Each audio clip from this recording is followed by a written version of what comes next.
Grįžtame į studiją, kur taip sutapo, kad vėl pasikalbėsime darbo tema, tik jau dabar kiek kitų kampų.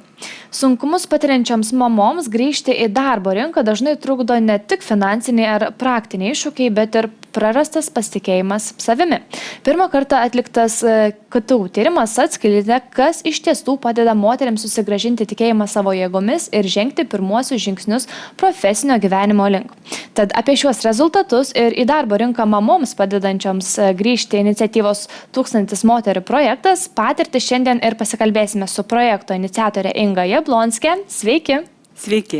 Ir projekto mentorė Aušra Mikulytė. Sveiki. Sveiki. Dabar mes šiek tiek vėliau gal prie tyrimo pereisime ir prie jo rezultatų, bet ar galim prisiminti patį projektą, Inga? Kas tai per projektas ir jo tikslas? Projektas pirmą kartą vyko praeitais metais, startavo rugsėjo mėnesį ir jau jame dalyvavo 500 moterų ir beveik 500 mentorių. Šalia manęs kaip tik sėdi nuostabi viena iš mentorių. Ir projektas yra apie tai, kad mes padedam dėka žmonių, kurie prisideda verslų organizacijų, kaip nevyriausybinė organizacija, mes padedam mamom gauti žinių, įgūdžių, kompetencijų ir mentorystės pagalbą, sustiprinti savim pasitikėjimą, kad jos galėtų saugiai grįžti į darbo rinką ir taip užtikrinti kokybišką gyvenimą savo šeimai, gaunant atlygį. Super. Ir buvo atliktas tyrimas visai neseniai. Ar galite pristatyti jo rezultatus? Tai kas padeda moterims tą pasitikėjimą sugrąžinti? Aš labai paprastai pasakysiu, nes tyrimas didelis, skaičių daug. Pats svarbiausias dalykas vis dėlto yra, kada moteris papuola į aplinką, kur yra auginanti. Kada jinai gauna mentorystę, tai yra žmogus paima už rankos ir veda ją tą mokymosi visą kelionę kartu, vis motyvuoja, padeda prisiminti, kokį siekia, nepamesti tų tikslų, nepamesti motyvacijos. Tai buvimas bendruomenėje, gavimas tokio kaip gido, tai yra mentorius, kuris veda tave už rankos ir šalia gavimas naujausių žinių, palaikančių dėstytojų, galimybės užduoti savo klausimus, savo istorijas integruoti mūsų turinį. Visą tai padeda išlaikyti motyvaciją augti ir vėliau sėkmingai grįžti į darbo rinką. Taip ir atrodo dažnai, kad kartais, kad yra ta problema, tarsi darbo pasiūlymų trūkumas. Bet ar sutiktumėt, kad dažnai tuo barjeru, būtent galbūt moterims, mamoms, kurios senai dirbo, tampa kažkokios tos vidinės baimės, nepasitikėjimas savimi? Taip, aš kaip sakau, Lietuvoje yra toks virusas. Baisesnis tikriausiai net buvusi COVID-ą.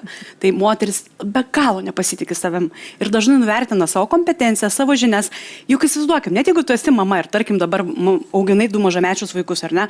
Tai tu puikiausiai išmanai, kaip valdyti laiką, kaip valdyti finansus, kaip valdyti projektus, nes tavo vaikas yra tavo didžiausias gyvenimo projektas. Dėl to mamos taip noriu jom palinkėti, kad jos nenuvertintų tų įgūdžių, kurios gauna netgi būdamos, pavyzdžiui, motinystės atostogose ir vėliau tikrai gali grįžti sėkmingai darbo rinką. Ir ką parodė šitas projektas, gale šito projekto kovo 31 dieną iš šių metų vyko karjeros mugė. 44 darbdaviai pasiūlė darbo vietas. Projektų dalyviam. Tai yra darbdavių, kurie gali pasiūlyti darbo vietą online, gali pasiūlyti darbo vietą slankių grafikų, fiziškai kažkokiai parduotuviai, grožio centre. Mes turim tiek skirtingų pasiūlymų.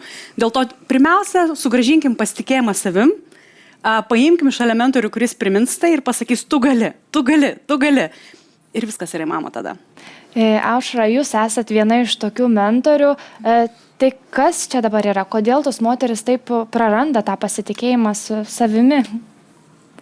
Tiesiog, manau, mes kaip ir kiekvienas žmogus turim gyvenime etapų, kai mums reikia tiesiog kažkokio dar palaikymo arba padrąsinimo iš šalies. Kitą kartą susitvarkom tikriausiai daugumo atveju pačios ir patys, bet sunkesniais gyvenimo momentais ar tiesiog reikia dar kito žmogaus, kuris tą padėtų. Tai aš manau, kad šitas projektas būtent tą ir davė.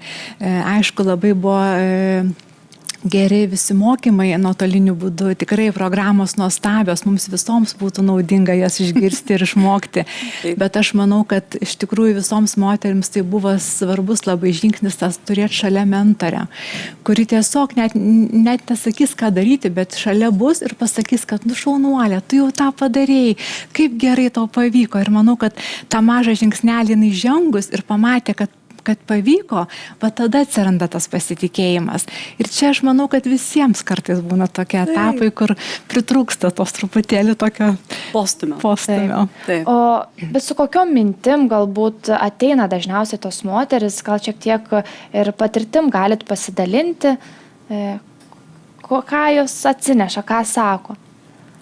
Mano mentį iš tikrųjų yra labai nuostabi moteris.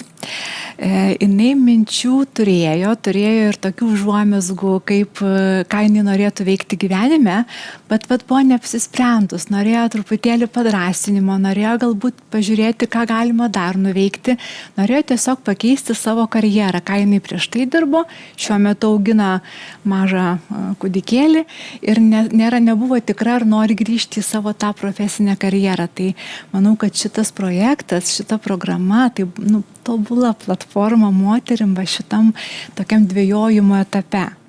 O kaip atrodo pats mentoriaus darbas iš vidaus? Čia galbūt įdomu ir tiems, kurie ateityje norėtų tapti mentoriais. Kaip jūs dirbat? Kaip dažnai susitinkat su moterimis? Nežinau. Ar susiskambinat? Labai individualiai susitinkam, nuotoliniu būdu susiskambinam, bet gal aš būsimo mentoriam, ką noriu pasakyti, iš tikrųjų, kas mane nustebino, tai mentorė tai ne apie tai, kad aš mokau mentį. Mes mokėmės abi kartu ir aš iš jos išmokau taip pat. Tai toks kartu augimas, gal bendrystės ir toks ryšys atsiradęs tarp mūsų iš tikrųjų. Labai labai geras dalykas, man pačiai irgi padėjo augti. Jos tie siekiai, jos pasikeitimai ir iš tikrųjų dar labai esu dėkinga ir Ingai, ir visai Wow University komandai, kad tų mentorių nepaliko vienų. Mes irgi turėjom mokymus, turėjom visokių situacijų, praktinių sprendimų, ne tik teorinių, tai mes irgi turėjom pagalbą. Ir pavyzdžiui, turėjom keletą renginių skirtą mentoriam. Tai tas bendrystės jausmas, kad tu žinai visos ir visi apie ką, nereikia pasakoti, nereikia aiškinti. Tai čia aš matau ir ne tik mentį programai vertybę ir prasme, bet ir pačiai mentoriai. Kaip padėti moteriai, bet ir pačiai gauti labai daug iš to projekto. Tikrai papildysiu, kad taip gera būti šalia žmonių, kurių yra tos pačios vertybės, kurie nori dalintis, kurie jau jaučia, kad turi ką duoti. Dėl to tikrai be galo kviečiu registruotis ne tik tą mamą, kuri gal dabar turi gyvenime iššūkį, ar vieniša yra, ar slaugo vaikas sergant, ar pati po vėžio nori grįžti į darbo rinką. Ateik pas mus, mes tikrai pabandysim rasti tau stipendiją, kad tu galėtum studijuoti, bet lygiai taip pat tikrai labai kviečiu mentorius ateiti, labai skirtingų jų reikia, ir profesiniai srityje, ir asmeniniam augime, ir karjeros konsultacijose. Ir tai yra tokia auginanti patirtis. Tai tikrai labai daug būdų prisidėti prie projektų ir aišku, labai kviečiu ir steigti stipendijas, nes jūs visą trūksta. Išduosiu paslaptį. Prieš kelias dienas paskelbėm registraciją šių metų projektą ir per kelias dienas jau turim 400 bendrai užsiregistravusių dalyvių ir mentorių. Praeitais metais turėjom 1200, galėjom priimti 500 moterų. Tai aš labai tikiuosi, kad čia dar mus žiūri tie, kurie gali ir stipendijas įsteigti, ir verslai, ir žmonės, ir kurie nori padovanoti žmogui meškerę. Nes man atrodo, svarbiausia yra tas postmis, ta meškerė, kad moteris patikėtų. Aš pati galiu padaryti kažką su savo gyvenimu ir užtikrinti savo šeimai saugumą, komfortą. Tai labai kviečiu prisidėti. Taip, labai mes visi kviečiam prisidėti, tikiuosi, kad žiūrovai mus išgirs. Taip. O Inga, kaip galvojat, ar yra dar tas kažkoks stereotipas, kad, tarkim, auginanti vaiką mama, ar galbūt vieniša mama yra kažkokia menkesnė ir mažiau patraukli darbuotojai?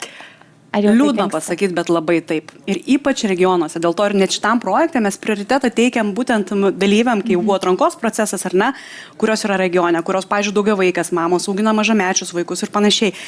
Dar tiek daug turim stereotipų. Aš girdėjau labai liūdnų istorijų, kaip vienišai, pavyzdžiui, mamai neišnuomojo buto, nes nepasitikė jos finansais ir kaip čia jos ateitis atrodys, kad nepriema į darbą, nes galvoja, kad maži vaikai visą laiką sirgs. Mėly darbdaviai, jūs gaunat tokį motyvuotą žmogų, jeigu tai yra vieniša, pavyzdžiui, mama, jinai yra tokia motyvuota ir taip nori saugų turėti darbo vietą, kad yra jūsų geriausias scenarius turėti tokį darbuotoją. Dėl to išmeskim tas klišes ir stereotipus iš šiukšlių dėžę, nes jie niekaip nebepadeda mūsų visuomeniai ir aš tikiu, kad tokie projektai ir keičia, tai po žingsnį. Taip, kad iš vis tie stereotipai išnyktų.